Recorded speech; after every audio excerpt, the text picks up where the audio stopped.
Tonight, we see Uganda's top 10 agri-tech innovators take on the Ayute Africa Challenge, Uganda edition.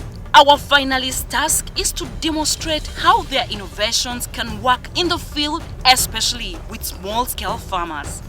They will put their innovations to a test as the farmers and judges verify and confirm the applicability and viability of their solutions and innovations. Join us on this incredible journey tonight.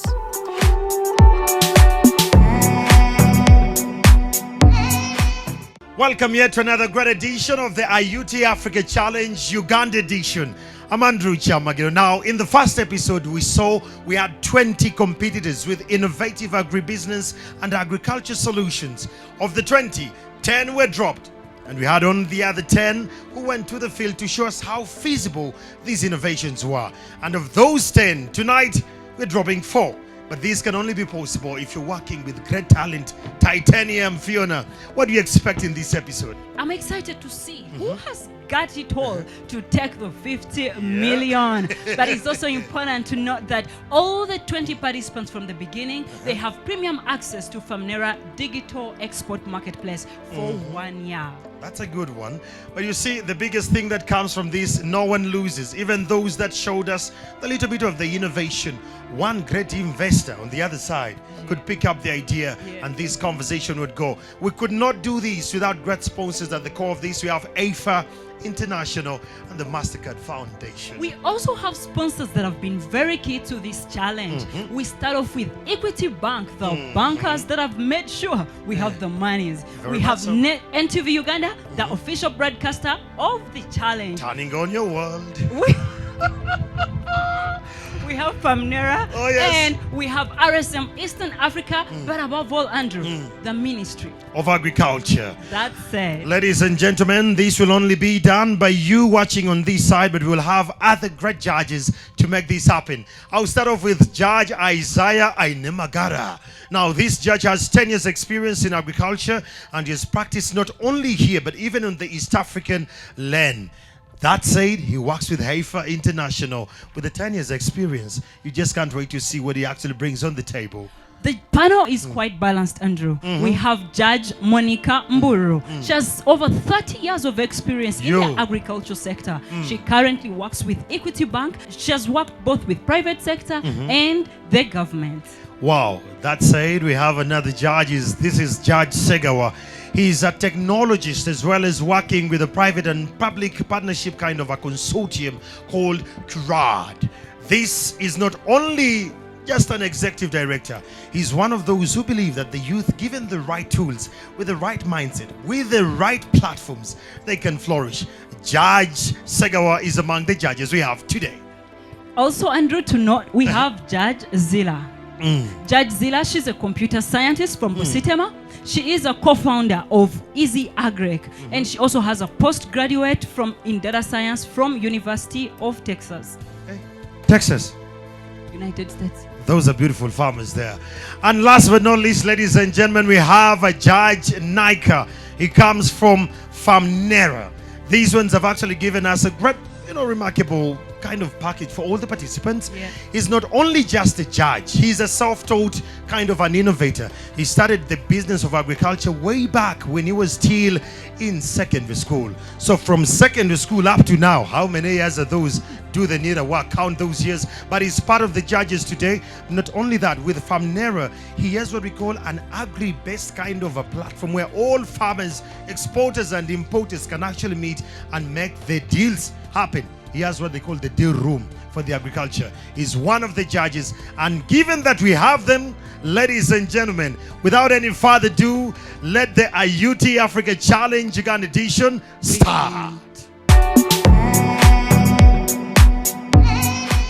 My name is Caroline Nalubwama and I work with AgriShare Uganda. I am here to show you how our farmers can access these resources using the AgriShare app.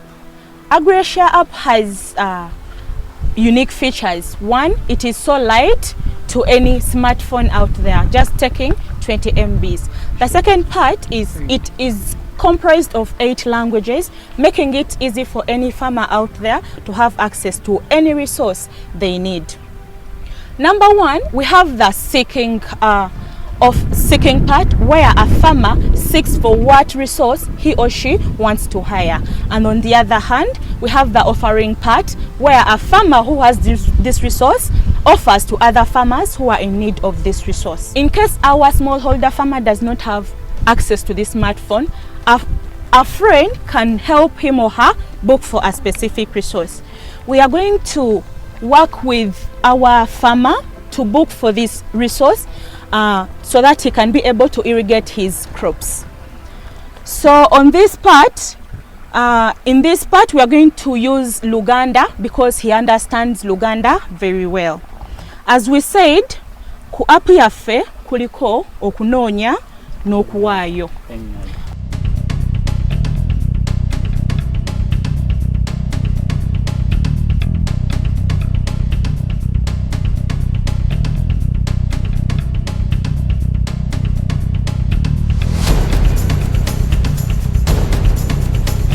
Katugenda kubukinga kano aka Mr.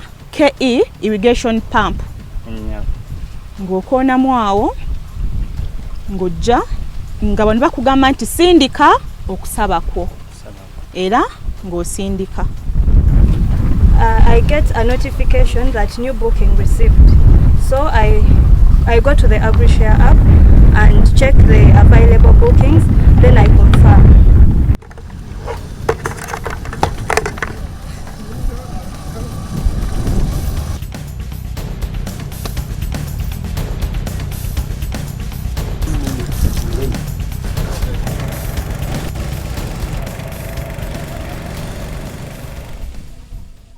Kati nga bwe mundeetedde pampu eno tugikozesa. Obudde bwe musobola okuba nga ngenda gikozesa buyinza okuba nga olunaku lugenda kusukkamu. Esobola okubeera nange okumaliriza ennimiro yange n'okugifukirira. Omwami ono ayinza okuba nga leero abadde ayagala olunaku lumu, omulala ajja kwetaaga ennaku 5, omulala ajja kwetaaga season number. So kye tukola tufuna security nga just tufuna national ID okuva gyali ne tubala ennaku mmeka zagenda okuba nga akozesa ekyuma kino eno era ne tukimulekera naba nga asobola okukozesa ebbanga lyayagadde era n'afukirira ebimera bye naba nga abitaasa omusana. Yes, AgriShare, thank you for the wonderful work you're doing. Are we only considering smartphones at this point? As for now, it's the smartphone and iOS phones, but we are looking at how best we can reach the smallholder farmers, have access to these resources using their small phones. One of the things that you'll need to strengthen as you go ahead in implementation is quality assurance. I can say it's really going to work only if you are open to collaborations. My name is Brian Biaruhanga, and I'm the Managing Director of Auto Agri Technologies Limited, a company we started in Uganda to empower farmers with digitalized farming systems which can help them mitigate challenges, especially challenges that they face when they are not at the farm. You know, with farming, most farmers or most people want to invest in farming after retirement. Why? Because they think they need to be there to make the decision physically.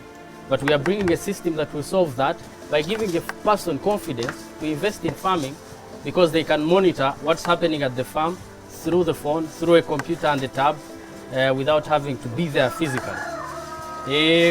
This system helps you capture data about your cows, about each individual cow on the farm, from the number, the ear tag number, to up to the production. So what it does is it uploads data about the cows, like I will show you, and gives you 1 page per cow. So on 1 page per cow, you will have the ear tag number of the cow, you will have its date of birth, you will know, the system will calculate depending on its date of birth, it will calculate the age of the cow, it will tell you the sex, the type, and also you can have a picture of the cow. Each individual cow's page will have a picture of the cow. So you will sit down and see, oh, this is the cow, this is the number, it looks like this, without having to visit the farm physically. Then also, this same system will capture production records. Because one of the problems we have is that a farmer needs to go to the farm, see the records and make a decision. If maybe the milk records are fluctuating every time, what's the problem? But you can even make a decision before you get to the farm. You see, with the cows, there is something you may take long to understand. When a cow is falling sick, it will not fall sick the same day and say, hey, I'm sick. No, it will, the signs start from production, milk production goes down. So if you have no alert, you will find you're responding to the cow when it's too late. So the same cow will give you, the same page of each cow will give you records about health treatments. And you can just go in the records and trace back which medicine was used to treat the same problem, how much, what is the type of the medicine, how much was given. So it's easy to give, say, first aid before the doctor has to run from town and come here. So you've saved your cow because you have an alert. This same system will give you on the same page of each cow pedigree. Pedigree will mean the records about the calves it has given birth to. I can know that it gave birth to this calf on my farm. Okay, so this calf is this is the mother of this calf, and this calf was born on this date, it's female, and all that. You can put tasks. This system will create tasks and say, hey, every week we are supposed to spray the cows. So you don't need to, every time call, have you done this, have you done that, to remind them, because there is already an automatic system that says, hey, if you've sprayed today, the next time you will spray is on this date. Then also, this system can be connected to several devices, like the phone. You can have a phone at the farm, say, every day put milk records in the system. Whatever he puts in the phone, in the app that we give you, will come straight to your system or to your phone as well. It's such a very wonderful system. Can't you do one for crop? About the crop, this is one thing we are working on. We want to upgrade this system, not just for crop, but also for goats, for pigs, for sheep, for poultry. Brian, thank you for the great work you're doing. You're welcome. This will really make life easy for the farmers. We've been in the dairy sector for quite some years, and one of the greatest challenges is record keeping. You need to maybe put an aspect of quality assurance. If I'm delivering milk, have you seen the quantity that has been delivered and it has been accepted? So maybe that is something that you need to incorporate so that you are assured from production to the market. Thank you. People use Excel. Actually, one of your greatest competition will be like Excel. So you'll have to look at a specific customer segment that you start with, and not your solution may not be for everyone. And then it's the early adopters that then will preach to other users to come on board. Thank you very much. Thanks, Brian. All the best with the innovation, and I hope we all get to use it. Thank you.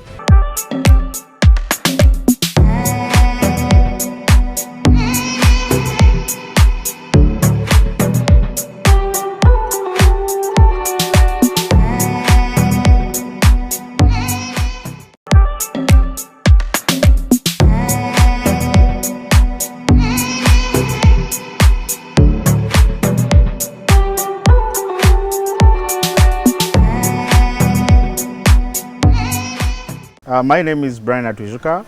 I'm the Managing Director of Brand Holdings Limited. As I've been showing you, we are going to train the farmers here on how to preserve feeds. As I said, preservation of feed is the only way on how we can keep production.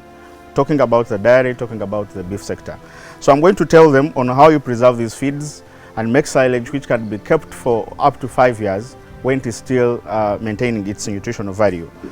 So, for example, you need the materials, and the material we're going to use now is napier.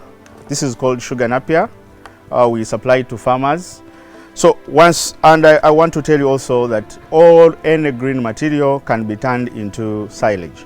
So it is not limited to sugar napier, it's not limited to maize, it is not limited to sorghum. You can turn any green into silage. And silage means preservation of fresh materials into high quality animal feeds. So what we're going to do here, we're going to use our silage bag. When you're preparing silage, there are things that you should know. One, you should make sure that in your silage there is no air. Air entry will cause lotting in our silage. And you should make sure that it does not come in contact with rain. So those are the two things that we must consider. That's why we have our silage bag here, which will not allow rain to go through.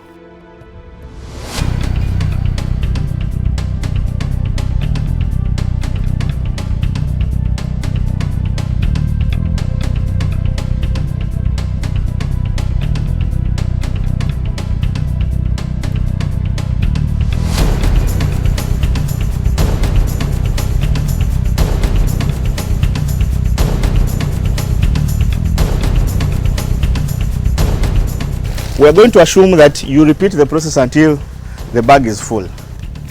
So when you do this process, it means that in 7 days, your silage is going to be ready to feed your animals.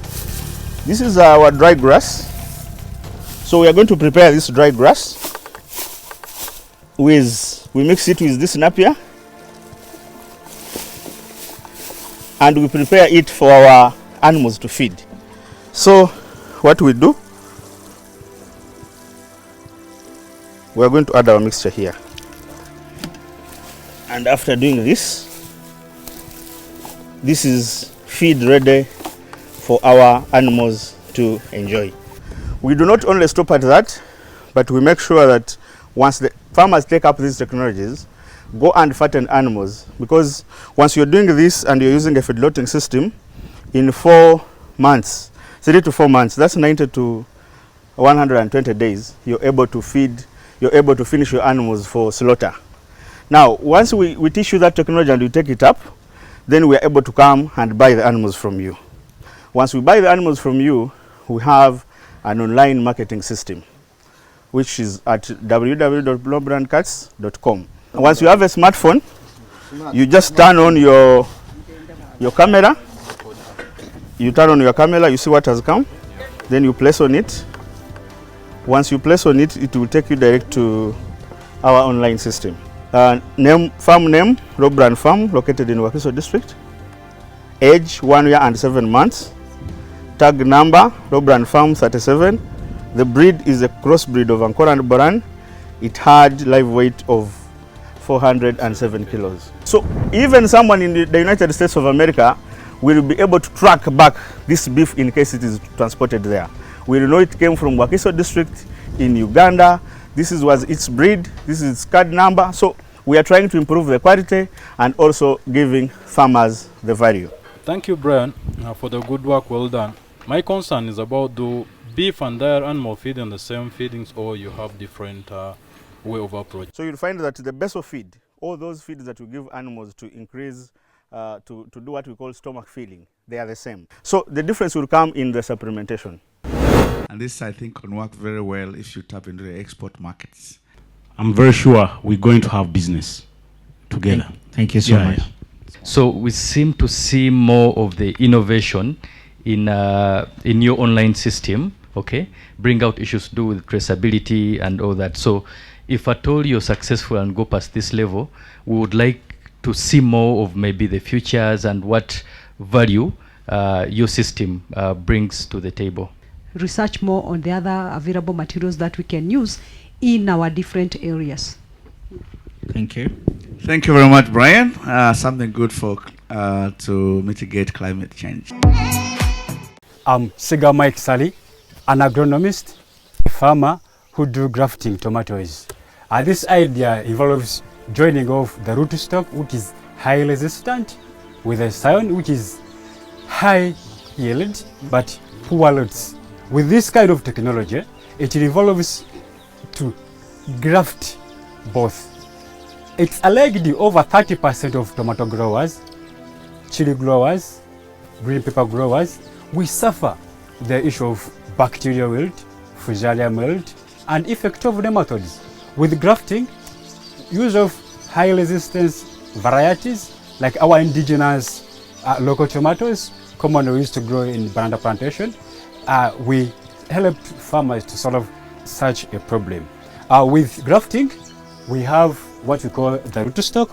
Today, this is our rootstock, the indigenous tomato.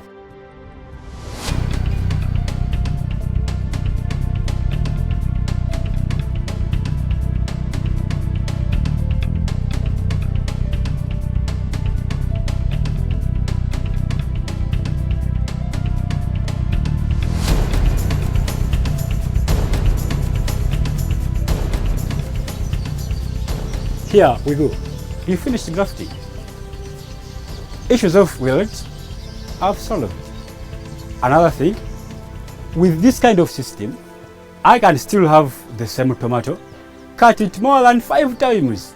It means I, a farmer, I will not go back and buy seeds, and again. What you do, I get the same very seed. This was the first cut, the second, the third, the fourth. I'm now enjoying the 5th, still the same seed. So in that way, it reduces the amount of money I spend going to buy seeds.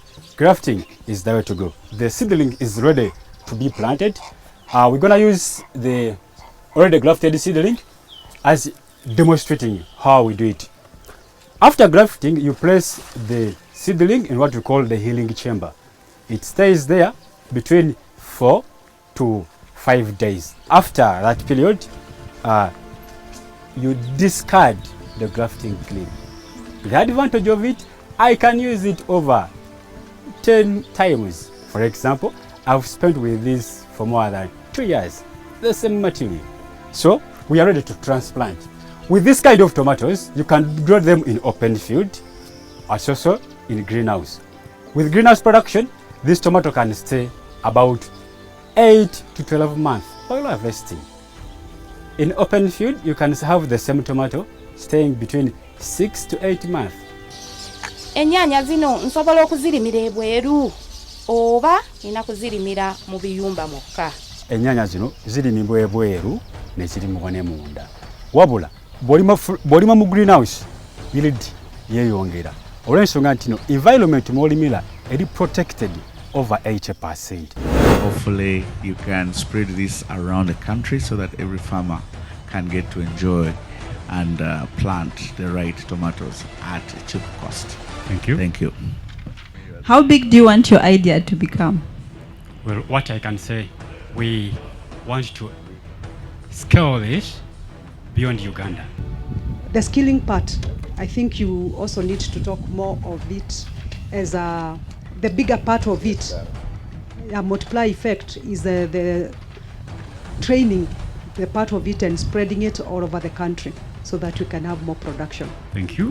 Mike, do you think you're going to the next episode, to the next round? The answer is big yes. This is Ayute Africa Challenge Uganda edition. I'm Andrew Chamago. Go for break for now, and when we return, much more is underway.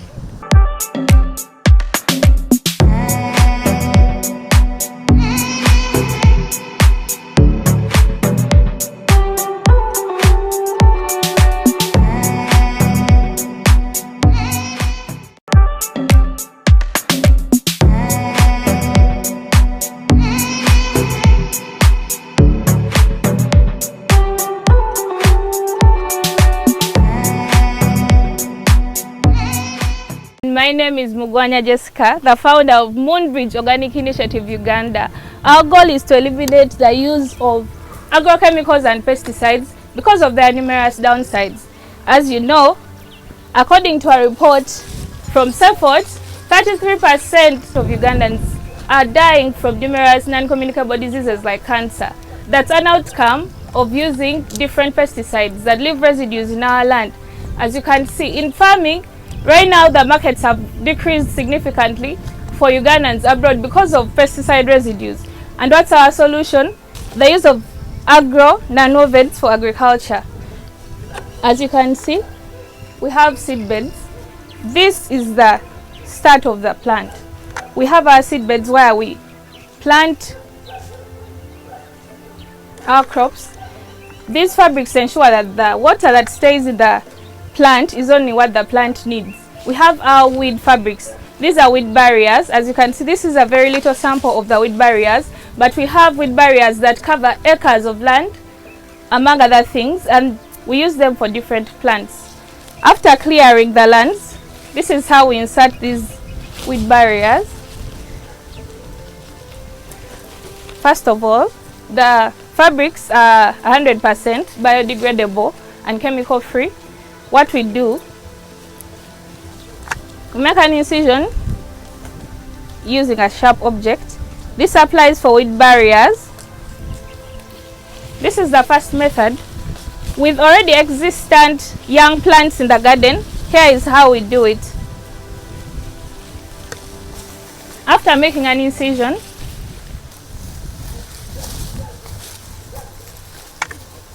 this is how we insert our weed barriers.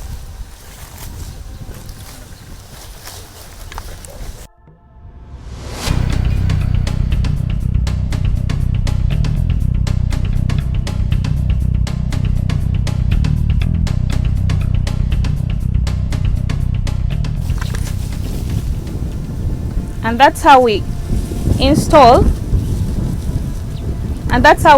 our young plants into the gardens using our weed barriers. I'm going to also illustrate another thing, which is using the plant covers.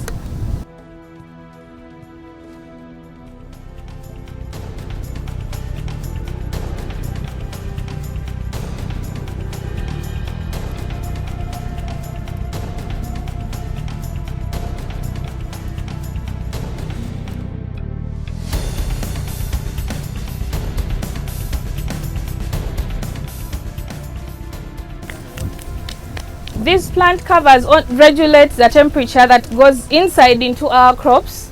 They also enable with maturation times. Plants that are covered actually grow faster. As a farmer, I'm happy for this kind of technology to control weeds, because weeds is our main problem in farming. But my worry is the material decomposable in the soil? Or 100%. It's environmentally degradable, and we can use it as much as 2 times, and it's also very cost friendly. Jessica, thanks for the work you're doing introducing this new technology. Yes, we please. hope it can reduce on the use of pesticides and also protect our soils, and especially also for our export markets. Yes. We can reduce on the export residues that tend to affect our exports. Yes, please. We just hope that you can ensure that it is widely available It is. beyond your shop, so that someone in Arua can access and know how to use it, and someone in Barara can also access and know how to use it. Yes. Those are my few comments. Thank you. Hi Jessica, how has it been like to get feedback from the judges? Was it worthwhile? Actually, right now, as of right now, I've realized I actually believe I can create some significant change in our agricultural systems. So of course I've been given a very huge opportunity, and I'm glad I'm here today. my name is Mande Shadrack. I just graduated last year in automotive and power engineering. So that course is related to vehicles and tractors and so on. But then I had an ambition of being in renewable energy. So I focused on what can I then do to connect vehicles with the existing renewable energies. Then I had a company called Borderwork that constructs lithium-ion batteries in Uganda. So I realized they can actually be used as a source of renewable energy to power some of these existing applications on market. So, and one of that is that I've kept on now developing prototypes, a number of prototypes, one by one. And today I'm going to showcase an electric tractor. It is still work in progress. We keep on adjusting everything every day and now. So this is an electric tractor. We changed everything. It was fuel powered, but now it is electric powered. What we do, we charge batteries using solar panels, and then we bring them here for it to do its purposes. Mainly it has 5 applications. It does the plowing, as I'm going to show you. It does the threshing, it does the milling, it does irrigation, and it does transport, because it has a trailer behind it. And so one of its application is what I'm going to show you now. And this is plowing. Get it, switch it on, and then hold the throttle and just start plowing, as easy as that, as I'm going to show you.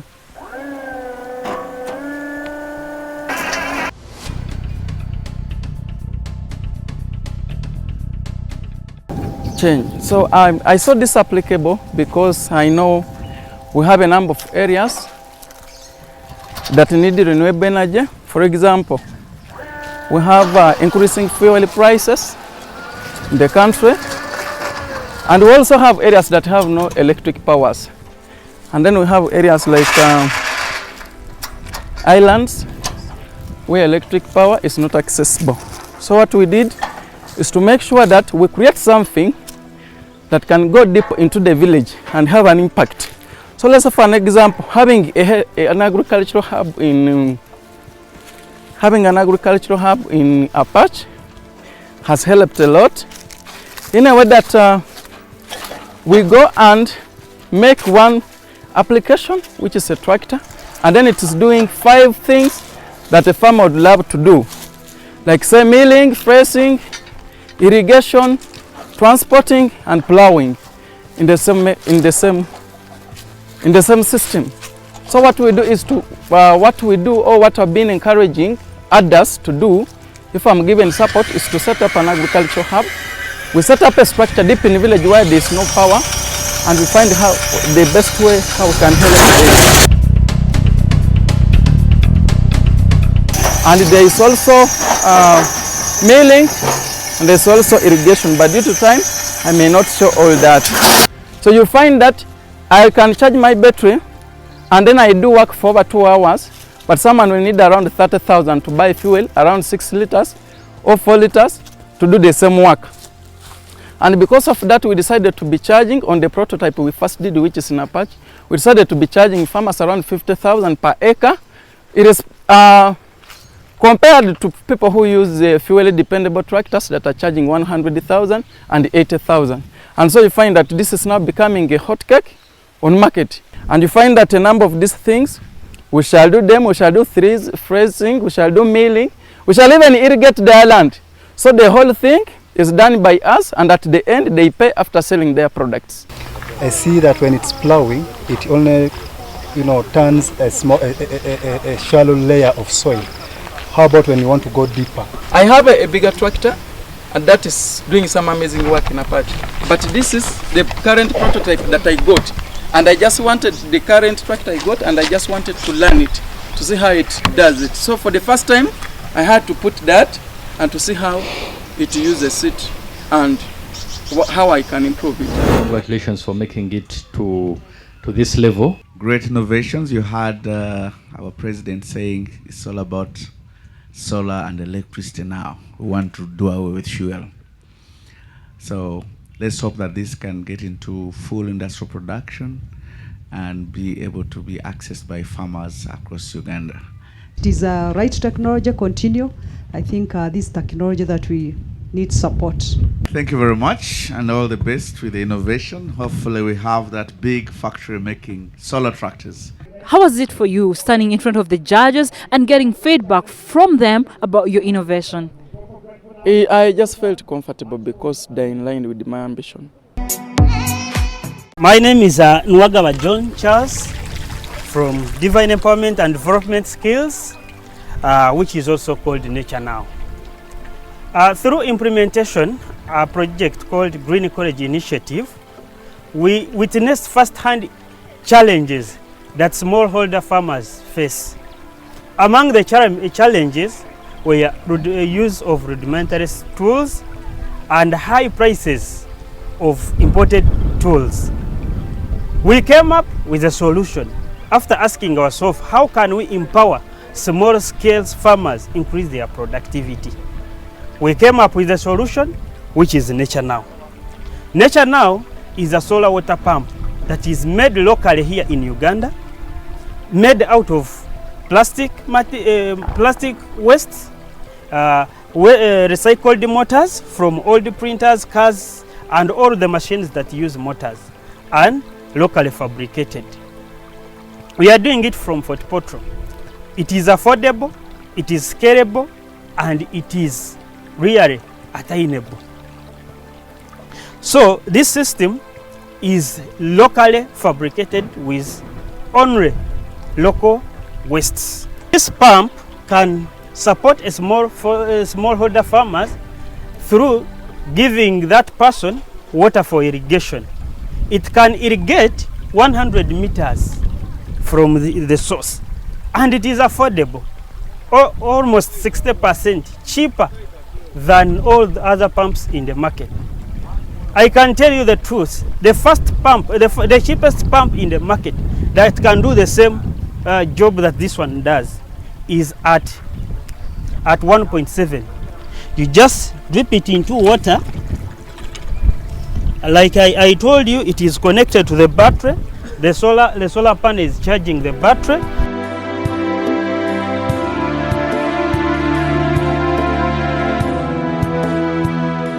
Mr. Luago. Yes. What is the safety with the live wires you have there and where you're standing underwater? When you buy, we give you the one that is plug and play. You just put the wire there. It is plug and play. We don't give you this one with live wires. We've seen the pump actually works. It's dry, drought everywhere. These are the kind of solutions we want from our young people. Definitely. I think everyone agrees that this is the kind of innovation that we would need, especially in the face of climate change. It's a good innovation, trying to make it very cost effective for the smallholder farmers who really can't afford up to a tune of over $1 million in most cases. So all I can say is that we can be able to support you in line with getting into the right network of these people that are able to use this technology. Farming can be unique, clean, cool, and fun at the same time. My name is Mercy Atugonza from Stimulus Hydroponics Farm. We are soilless farming. Soilless farming is a method of farming whereby we grow our plants without soil. So here we have our tower garden, our rolling garden, and our pocket garden. With this technology of soilless farming, we use inert medias like cocoa peat, sawdust, and rice husks to grow our vegetables, plus stones. The stones help us to hold the water in the plant, and then also cocoa peat, so that there is good aeration. So take a look at this. This is a lettuce, leafy lettuce. It can grow well in stones. So this technology is good for smallholder farmers. It's the way that it is cheap because there is recycling of water, and then our nutrients are recycled, so there is less expenditures on buying the agro inputs. So it's affordable to everyone because you don't need a lot of space. Then we have also our porch garden. This is our porch garden. It can accommodate, it's 1 square meter. It can accommodate 80 to 100 plants. Then we have also our rolling garden. It's a pipe. We put some holes here. And then this is our leafy lettuce. So with hydroponics, we have water is recycled, no soil-borne diseases, and you can use it for a long period of time. So smallholder farmers can opt for this system of hydroponics because it's not so much hectic to eat. I'm Samson Ojok. I'm a scientist here with NARO. I have a few questions for you, and I like the innovativeness. But then I have a worry when you call this soilless farming. So I would think you would get a better naming for it, because technically somebody can challenge that it is not soilless. Yeah, with time it turns out to be soil. My other question is that you said you use this method so as to avoid diseases and pests from the soil, okay? Then how do you manage the non-soil borne diseases, like the foliar diseases, which are spread by maybe moving insects? So here we use cocoa peat. Cocoa peat is good for coconut. Then, and the stones, they just help us to hold the plant. And then what the plant feeds on, it's the plant feeds on the nutrient solutions and the water, so which are excellent. But then you can use the sawdust, or you use the rice husk like these ones. Yeah, I think they're affordable, and a smallholder farmer, I believe, he or she can get them. They can't turn into soil. Remember, there's a biological process going on inside there. Okay, so with time, it actually turns into soil.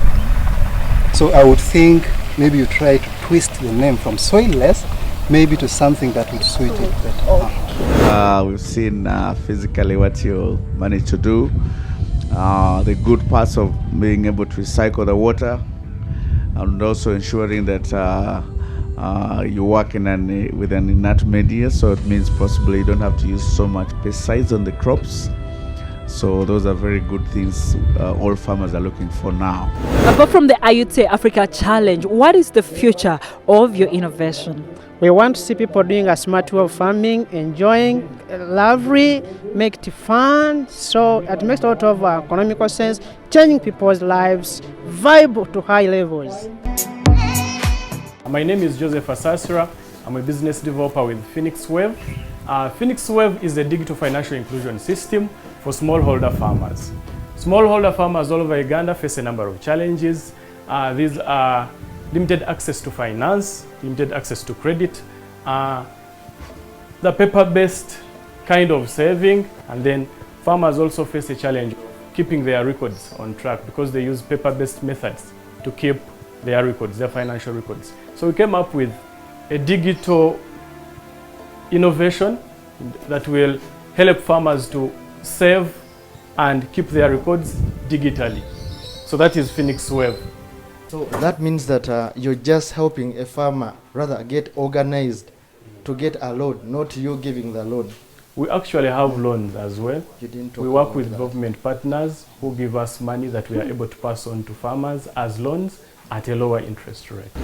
To me, it looks more of record keeping. My expectation was I was going to see some money move, like see actual savings taking place, see the savings group checking their balance either on USSD.